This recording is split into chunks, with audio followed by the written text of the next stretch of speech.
Bonjour à toutes, bonjour à tous. Merci de rejoindre Radio M. Dans l'actualité de ce mercredi, le projet de loi de finances pour l'année 2023 a été adopté hier après-midi par les membres de l'Assemblée populaire nationale. Ce projet de loi prévoit une série de modifications dont l'inclusion de nouveaux articles relatifs à l'investissement et les facilitations fiscales. L'amendement relatif à l'importation des véhicules de moins de 3 ans a été approuvé, mais l'article autorisant l'importation de véhicules diesel, hybrides ou électriques diesel a été abrogé pour des raisons liées au risque que représentent ces moteurs pour l'environnement. À Jijel, les familles de 15 haragas disparus en mer ont organisé un sit-in pour interpeller les hautes autorités du pays. Dans une vidéo publiée sur la chaîne YouTube NES Jijel, les familles des disparus ont appelé les autorités à intervenir dans l'opération de recherche.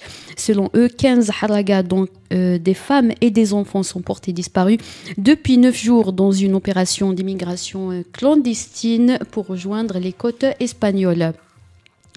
La garde à vue de l'auteur et éditeur L'Azhari Labtar a été prolongée selon son fils Amin Labtar. Rappelons que L'Azhari Labtar a été interpellé chez lui le 20 novembre dernier. Il a été placé en garde à vue au commissariat central de la capitale. Nous ignorons encore le motif de son arrestation. En France, des sociétés et des collectifs de journalistes ainsi que des associations de défense de droit à l'information ont dénoncé la censure de Mediapart. Dans une tribune publiée dans les médias français, ils ont dénoncé une grave et flagrante attaque contre la liberté de la presse. Pour cause, le 18 novembre dernier, le tribunal judiciaire de Paris a interdit à Mediapart la publication de nouvelles informations sur les pratiques politiques du maire de Saint-Étienne.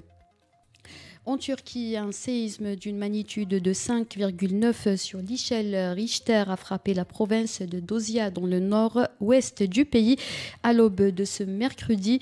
Le dernier bilan fait état de 46 blessés, dont un dans un état grave. C'était la dernière information. Merci pour votre attention.